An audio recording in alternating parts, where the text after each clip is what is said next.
दक्षिण की ये जो 129 सीटें हैं जरूर ये 195 हो रही हैं और अगर इसमें आप इजाफा देखें तो ये 51% का इजाफा हो रहा है।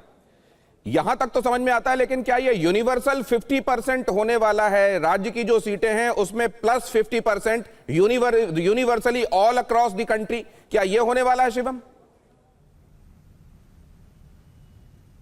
शिवम त्यागी, गृहमंत्री आदरणीय गृहमंत्री जी ने इस संबंध में लोकसभा में क्लैरिटी के साथ खड़े होकर कहा था और कहा था कि कहीं पर भी किसी के साथ कोई भी एक अलग व्यवहार नहीं किया जाएगा। 50% की सीमा के साथ हम बढ़ेंगे और जो 84वें संशोधन की खासतौर पर बात है, वो जो जनसंख्या वाला विषय था उसको फिलहाल के लिए या फिर अभी जो है कंसिडरेशन में नहीं लिया जाएगा। किसी को भी एक वोट का जो वैल्यू है उसमें दिक्कत नहीं आने वाली है। जहां तक बात बाकी पार्टियों की है, मैं तो खुद कह रहा हूं पार्टियों का स्टैंड बदला है। यहां पर दिनेश चौधरी जी एक छोटी सी बात को बहुत अच्छे तरीके से समझ गए और उन्होंने कहा कि अगर स्थिति ऐसी होती है कि 50% के हिसाब से सीटें बढ़ाई जाती है तो हमें इसमें कोई ये अगर क्यों लगाया जा रहा है? ये तो क्लैरिटी हो गई ना, आप कह रहे हैं। नहीं नहीं, हाँ वही मैं क्लैरिटी है, लेकिन वो दूसरी पार्टी के प्रवक्ता है जो वो बोल रहे हैं, मैं उसको कोट कर रहा हूं। तो उनको समझ में आ गया, कांग्रेस को समझ में नहीं आ रहा। क्यों? क्या चाहते हैं? क्यों परेशानी है महिलाओं तो फिर को? इस हिसाब से अगर देखा जाए शिवम, तो ये तो फिर सुप्रिया सुले जी ने भी कह दिया, अभी महेश तापसे भी हमारे साथ हैं, उन्होंने भी ये कह दिया है कि 50% अगर प्लस 50% एग्जिस्टिंग सीट्स प्लस उसका 50% अगर ये यूनिवर्सली होता है तो हमको कोई तकलीफ नहीं है। तो फिर क्या महेश तापसे साहब आप भी तो ये आपको क्लियर है ऐसा ही होने वाला है और आप सपोर्ट में जा रहे हैं महेश तापसे जी से भी उनका रिएक्शन ले लेता हूं।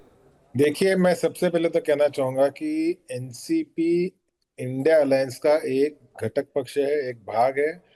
हम अपनी राजनीति भले ही महाराष्ट्र स्टेट में करें, लेकिन इंडिया अलायंस पूरे भारत को रिप्रेजेंट करने का एक मंच है। वहां पे दक्षिण के राज्य हैं जहाँ पे एनसीपी का कोई स्टेक नहीं है आज के डेट में। केरल में एक जमाने में था, आज वहां पे हमारे पास नहीं है। दक्षिण के किसी भी राज्य में या नॉर्थ ईस्ट के किसी राज्य में एनसीपी का कोई स्टेक आज नहीं, जो पहले किसी जमाने में हुआ करता था। लेकिन क्योंकि इंडिया अलायंस के बहुत सारे ऐसे मित्र दल हैं जिनका स्टेक नॉर्थ ईस्ट में भी है, जिनका स्टेक दक्षिण में भी है, और एक नेशनल पार्टी कांग्रेस पार्टी जिसका स्टेक पूरे हिंदुस्तान में है। तो हमको भी एक जो अपनी भूमिका रखनी है, सामुदायिक रूप से रखनी पड़ती है। मैं सिर्फ महाराष्ट्र के लोगों के बारे में अगर सोचूंगा तो वह total representation of Indian states नहीं हो पाएगा।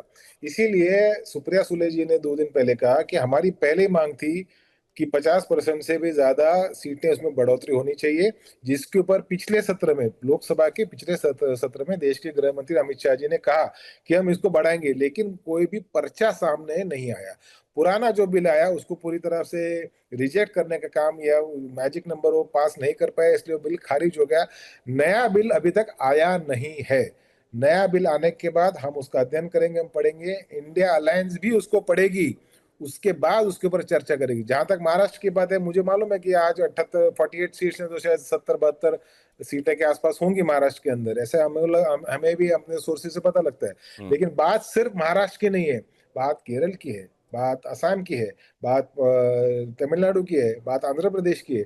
वहां के लोगों को एक डिवाइड लगता है कि north states versus south state versus GDP versus population और जो वर्सेस रिप्रेजेंटेशन, ये जो पूरा मसला है, यहाँ पे कोई सोल्यूशन नहीं मिल रहा। और क्योंकि इंडिया अलायंस का पार्ट बहुत सारी दक्षिण की रीजनल पार्टीज हैं, इसीलिए ये सारी चीजें आ रही हैं। हमने और एक मांग की देश के गृह मंत्री महोदय से कि एक एक करके किसी दल को ना बुलाएं, जो भी आपको बात करें सामुदायिक रूप से सर्वदलीय बैठक को बुला के उसके अंदर आप बात रखें। ऐसा क्यों? जो भी आपका बिल है उस बिल का एक्सप्लेनेशन करें, जो भी क्वेश्चंस हैं, जो भी रिजेंटमेंट है, जो भी आशा आकांक्षा अपेक्षा इस बिल से लोगों को या दक्षिण भारत के प्रांतिक पार्टियों को होगी, वो सारी चीजें खुले मंच पे सबके सामने डिस्कस हो। ये मांग करना कोई इंडिविजुअली नहीं, कलेक्टिवली इस पर बात हो, इसके पीछे आपकी सोच क्या है? क्यों, क्या अंदेश है आपके? महेश तपासे जी, आप ही से। कलेक्टिवली क्यों नहीं होना चाहिए? क्योंकि इंडिया अलायंस एक कलेक्टिव लीडरशिप का बात है। इंडिया तो एक लीडर नहीं है, कलेक्टिव लीडर है।